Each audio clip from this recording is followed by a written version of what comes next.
It was a beautiful winter morning in the city of Pittsburgh. Christmas was on its way, shoppers were out in numbers, and the streets were packed. I wanted to get away from the office for a while. My partner, Hardley Witt, was making those lovesick puppy dog eyes at me again. There was something about the holidays that brought out the flirtatious side of him, and since I was the only woman in close proximity, I was the easy target. Not that I minded. He was family to me. Lois, the switchboard operator in our building, finally gave up on winning Hardley's affections and began dating someone else. She made sure to bring him around our office to show Hardley what he was missing. It was feeling like a circus, and I had had enough. We needed work, but I promised myself not to get down in the mouth about it and went for a walk as a distraction. With my mind focused on navigating the sea of bodies on the sidewalk, I almost didn't hear the crowd screaming just up the street in front of me. Being a detective and the daughter of a cop, my first instinct is to always run toward the commotion. And so I ran, pushing people out of my way as I did. A large crowd stood on the sidewalk, mouths hanging open and whispering, as they stared down at the man, probably in his late 20s, weeping and leaning over the body of the woman he had just hit with his car. The woman, probably the same age with beautiful curly brown hair, was very dead. Dorothea, no, I'm so sorry.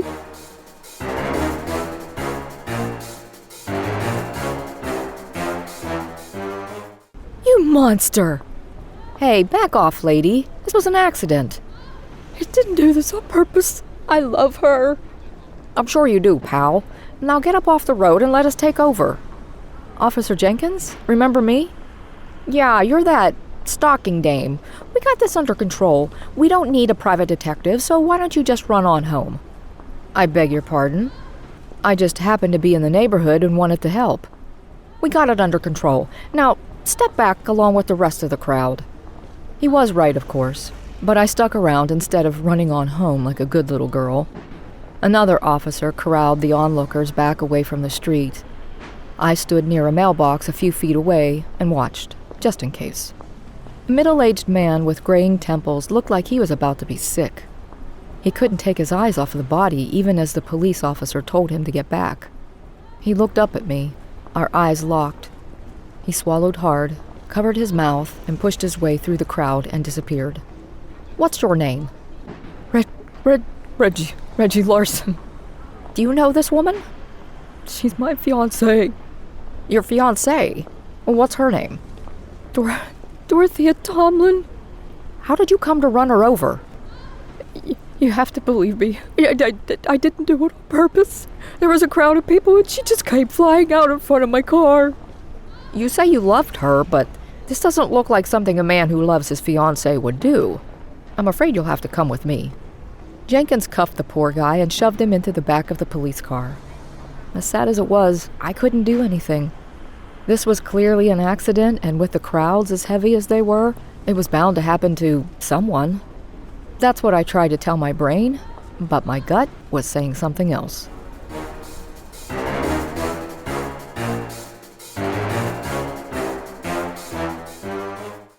Hey, Lacey, listen to this. When he wasn't napping at his desk, Hardley sat and read interesting snippets out of the newspaper to me. While he did that, I usually busied myself with keeping our filing in order or dusting the same things over and over until we were blessed with a client walking through our door. Remember that accident over on Forbes Avenue you told me about a few days ago? The one where the man ran over his girl? Well, there's an ad in the personal column asking if anyone witnessed the accident and to call this phone number. Our number? No, brainless. The number listed in the paper. Well, maybe worded better next time? Any reward? 50 big ones. Get that, will ya? I'm elbow deep in this filing cabinet. Hello? How can I help you? Is this the Hardley A. Witt Detective Agency? It is. I'm Mr. Witt. Come on in and take a seat. You are? I'm Reginald Larson, Sr. My son, Judge Larson? Retired judge now, but yes. Your face looks familiar. Everyone always tells me I look like that movie actor Dan Duryea. No, I meant I think I might have seen you in court, but now that you mention it, you do look like Dan Duryea. Oh, you're right. I had to testify in a murder case about 7 years ago, and you were the sitting judge, I believe. So, what can we do for you? My son is sitting in jail right now because he somehow hit his fiancée with his car. You might have read about it in the papers. I was there when it happened. You saw what happened? Sorry, no. I was there seconds after it happened. Drat. That's why I'm here. I put an ad in the personals column, hoping to draw out a witness so I can get my son out of jail. He's being accused of doing this intentionally. He wouldn't do that. This was his wife-to-be. He loved her. We all loved her. The wedding was planned for this spring. I saw the ad. Well, I hope someone comes forward, but do you really believe that will get him off? The police claim there were no witnesses, but as crowded as the street was that morning, someone had to have seen something. That's where you come in. I don't see how we can help, Mr. Larson. Even though I was there, the police officer in charge chased me away. I recognized a few faces in the crowd, but I didn't get any names, phone numbers, or anything really. Do you know if the girl had any enemies? Her name was Dorothea Tomlin, and that's what I'm hoping you can find out. I'm too well known around the city still, and I can't ask questions that two gumshoes could and get away with it. Understand? Somebody has to know something. Okay, we'll do it. I guess the best thing is to start with your son. If anyone would know about Dorothea, it would be him. Our fee is, don't worry about money. I'll give you whatever it takes.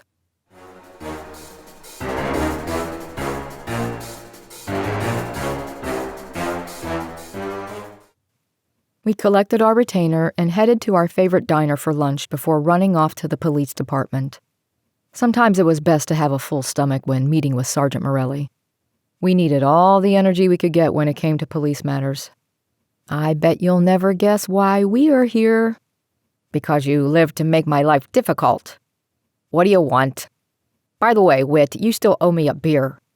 Did you smoke him at pool again? Don't rub it in. I suppose you want to see somebody in their jail cell. I'm not sure who, though. We have a full house today. Reggie Larson, the guy who hit his girlfriend? Oh, him. Huh. He hasn't stopped sobbing like a baby ever since he's been here. That's a little cold, don't you think? Cold? Me? To criminals? Please. Did you find evidence he did this on purpose? Let's put it this way. We didn't find evidence that he didn't do it on purpose. No witnesses came forward yet. We only have his word to go by, and he can sit and wring his hands till the cows come home about how much he loves her. But people lie. Can we see him? His father hired us to dig into Dorothea's background, and he's the only one who can answer those questions. Until we find her family. You can try. As for the girl, she doesn't have any family. Roberts will take you down. I have to take this. Reggie Larson? I'm Hardley Witt. Your father hired our agency to help you out. Are you up for talking? What would be the point? The police don't believe anything I say. Give us a chance? I can tell by looking at you that you're not the kind of man who would do something like this to someone he loves. Thank you. I can't believe she's gone. I can't believe I'm the one who... Hey, now, don't do that. You didn't do this on purpose. You said so yourself. Can you think of anyone who would want to hurt her? Does she have a former beau or even a family member who might, you know? She grew up in an orphanage. She was from the Midwest, so I wouldn't know that, but I'm certain she couldn't have any enemies. She was the sweetest soul. If you knew her, you would understand. This is so unfair. Can you give us a rundown of that morning? Where were you going? Where was she going? That sort of thing? I had to work that morning. We talked the night before on the phone. She seemed really nervous about something. That's good. Keep going. What was she nervous about? The the last few weeks, I noticed she became jumpy, sort of on edge. I would ask if everything was all right, and she would smile and nod yes. She would let it slip here and there about someone listening or watching or, I don't know. She stopped inviting me over to her apartment. I was never allowed upstairs because the landlady was very strict about that sort of thing, but we would sit in the communal living room and listen to music.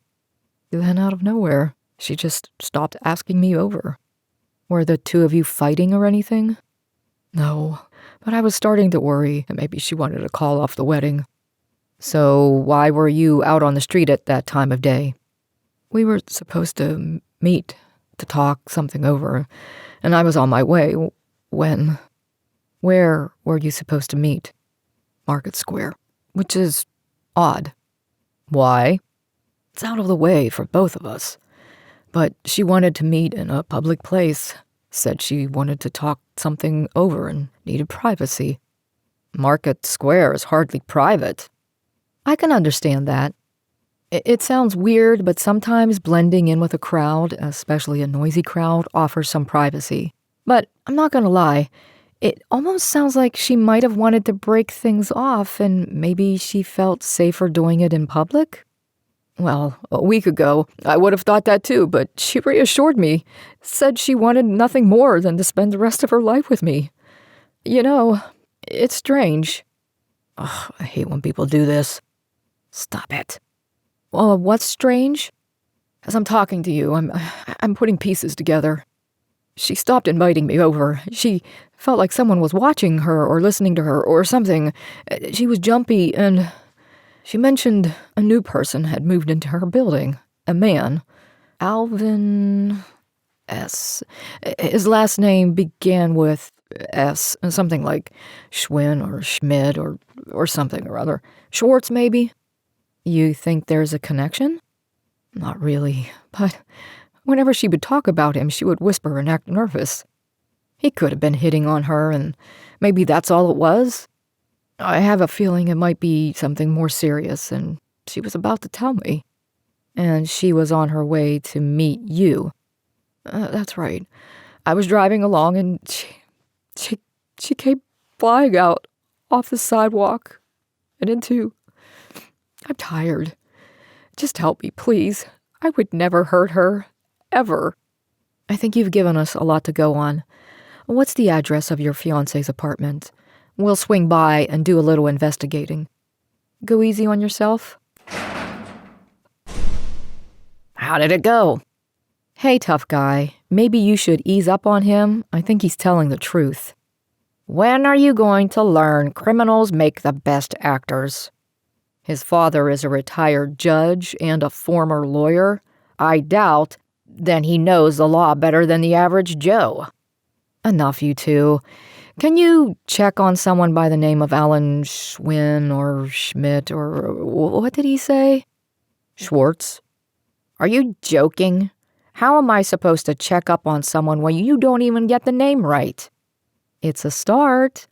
We'll know more after. After what? You two better not be up to something that'll get you in trouble. Bye, Morelli.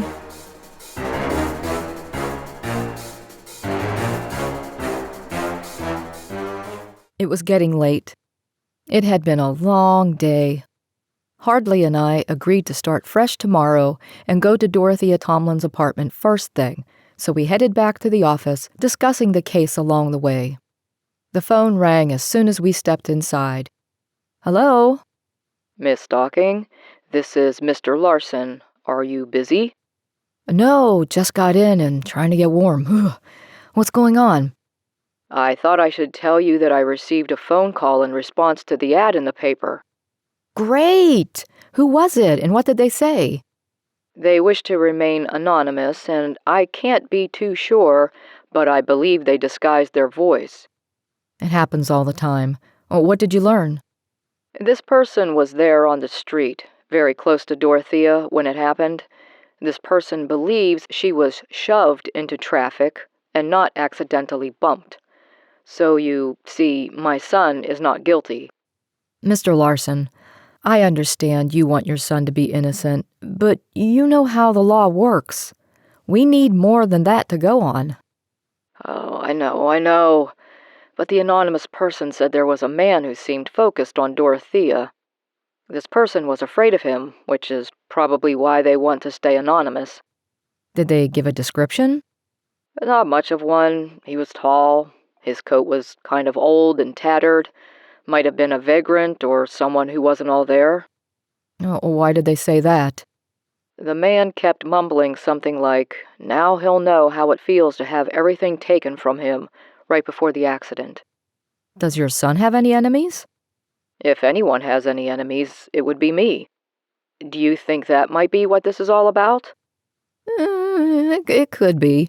We still have a few leads to check out. We were going to start fresh tomorrow, but I feel a new sense of urgency to keep going. We'll be in touch. What did Mr. Larson want? Anonymous tip. Someone saw it happen. Believes a man pushed her into the street. I guess we're going to the girl's apartment? Yeah, but I wish you people would stop doing that. Okay, Grouch. I just have a niggling feeling, that's all. Let's get going. I'll fix you dinner after. I have some leftovers I need to get rid of. You sure know how to show a fellow a good time.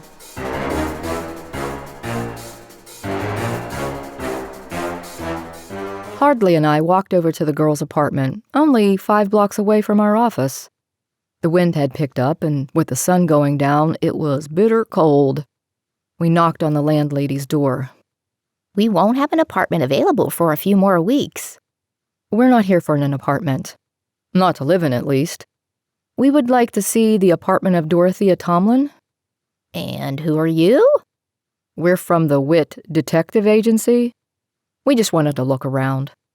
Detectives, you say? Well, I'm afraid I can't do that. I'm under strict orders to keep it locked up. By who? Well, the police, that's who. Is this your money I found on the floor? $10? I guess it could be. You better make it snappy, hear me? We won't be but 5 minutes. I'm timing you.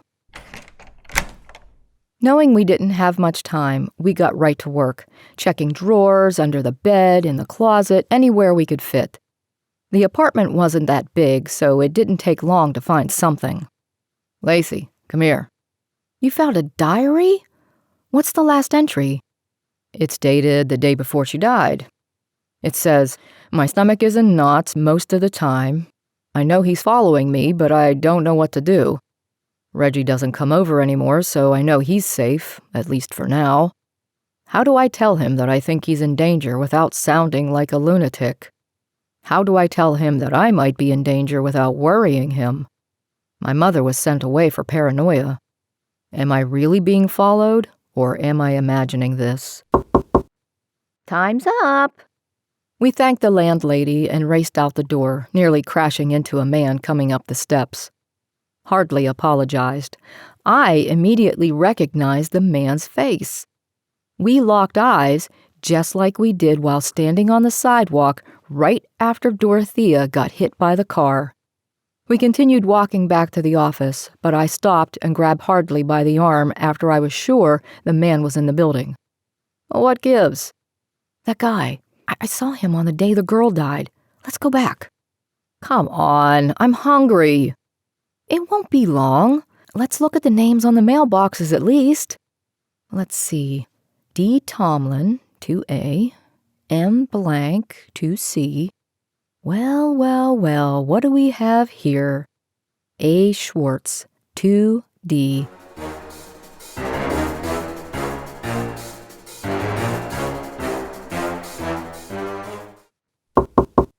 What do you want? We're cousins of Dorothea Tomlin, and I don't know anybody by that name. She was killed in a road accident recently over on Forbes Avenue, and we're looking for answers. Look, lady, I just told you I don't know anyone by that name, so scram! You live right next door to her. Just moved here, see? Where were you on Tuesday morning? Cousins, you say? You sound more like cops. Leave me alone, I don't know nothing. Let's go. We'll call Morelli from the office and see if he has anything on this guy. But what about dinner? You promised. We'll get over to my place after we call Morelli. You have your car. It won't take long. Morelli here. Make it snappy. I'm busy. It's me, Lacey. Oh, good. You saved me the trouble of calling. I have news on this. Alvin Schwartz. We found him. Fantastic. Well, his name isn't Alvin Schwartz. It's Ernie Finch, and he just got out of the clinker after spending 10 years for embezzlement. Unfortunately, that doesn't automatically make him a suspect. Yeah, but Reggie Larson said... I know what Reggie Larson said, but that doesn't mean bupkis. If we don't have a witness who's willing to come forward, he's an innocent man who just happened to be at the wrong place at the wrong time. We need to tie him to the accident. Besides, what's his motive? We don't have one. But Dorothea was afraid for her life.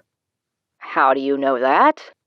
Oh, What did you two do now?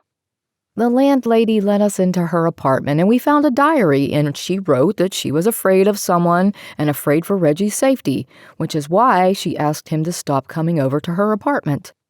You're lucky that wasn't an active crime scene. This gives me something to think about. Let me make one more phone call and I might have more information for you. What are you thinking? Just a hunch. Who are you calling now? I'm hungry. Hello, Mr. Larson? Lacey Stocking. I have a quick question. Do you or did you know anyone by the name of Ernie Finch? Let me think. Yes, I believe I sent him to jail about 8 or 9 years ago. Why? He's out. Oh. Does he know your son? No, but he knows me.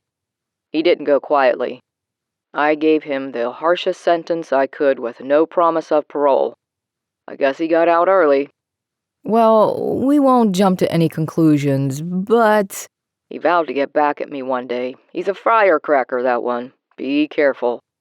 I'll let Morelli know, and the cops will keep an eye on him at the very least. And now, I'm headed home. We'll be in touch. I mean what I said.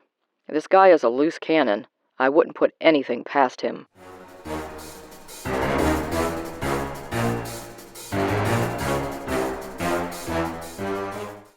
Are you ready to call it a day yet? I am. Let's get going. Why don't you go fetch the car and I'll wait out front? I'll be right back. It was 7:30. The sun was down and the air was crisp.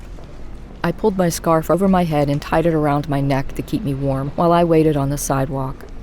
The street was quieter than usual. That's how I was able to hear a set of footsteps coming up behind me. Before I knew it, an arm wrapped around my neck and began choking me.